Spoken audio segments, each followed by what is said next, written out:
community.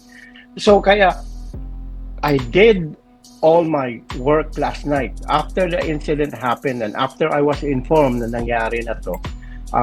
The reason why may konting delay sa announcement ng Ateneo was because they had to make sure the families of the deceased have been informed first. Kasi, di ba, pangit naman, it would be so insensitive kung sa social media mo na makikita. Di ba? I remember back in the day when Kobe Bryant passed away, his family found out about it through TMZ. Di ba? Nauna ang TMZ. So, they wanted to make sure that the families were informed. And I spoke to some of the parents of the players sa Ateneo. I've spoke to some people at Ateneo that, have knowledge of the fact. Coach Tab Baldwin, di naman natin tinatago yan. He's a friend of the show. He gave us 1 hour, devoted 1 hour as a guest on our show. And he was a fun guest to have. But yesterday when I messaged him, I did not message him as a reporter. I messaged him as a friend. Because he also lost two children, kumbaga. Because that's his surrogate children. Those are, his friends. And so ngayon, na ang dami ng mga theories na lumalabas, we will give them the facts as we know them. So, okay. So yun pa. Yun lang masabi ko. Alright. And then, I also say, may, I have a favor. I saw photos of, marami kasi mga theory na lumalabas na ito daw ginawa, ganito, ganon. No. What happened was, they were having a running exercise on waist deep water. Like exercise lang.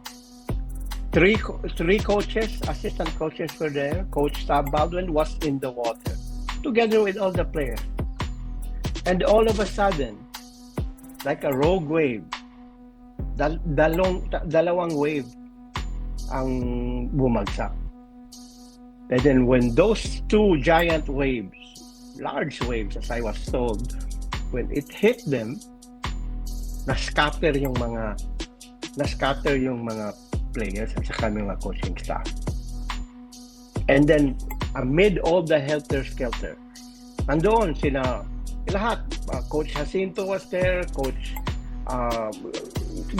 Sandro was there, and then Coach Tab pa nga, according to one of my sources, this is a 68-year-old man, and he ran approximately 200 meters now from the water to go back to shore to get a life vest and a ring, yung orange ring na lifeguard ring, and a vest.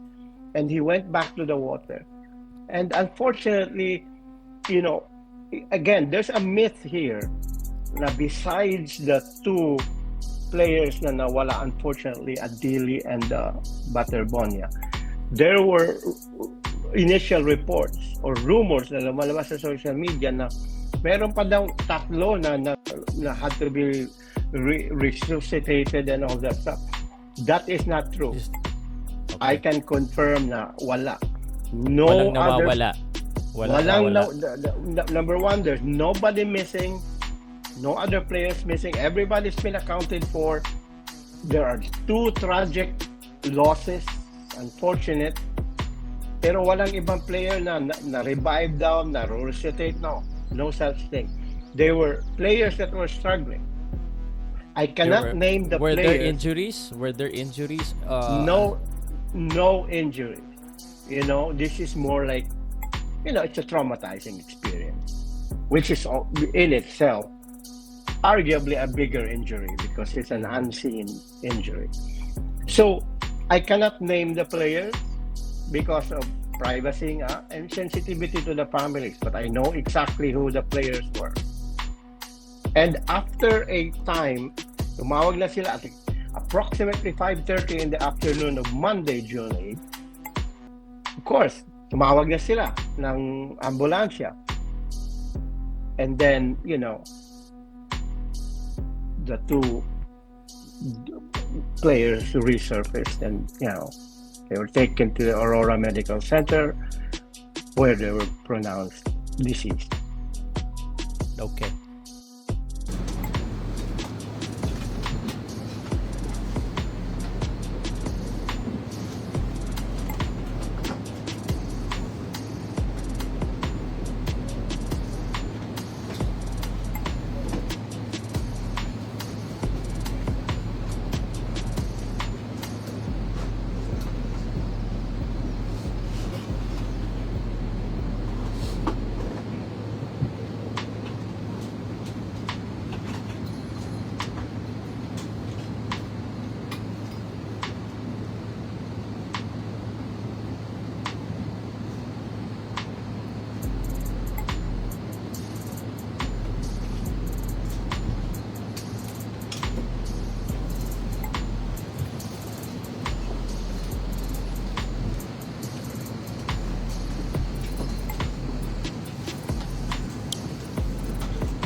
Goodbye, thank you.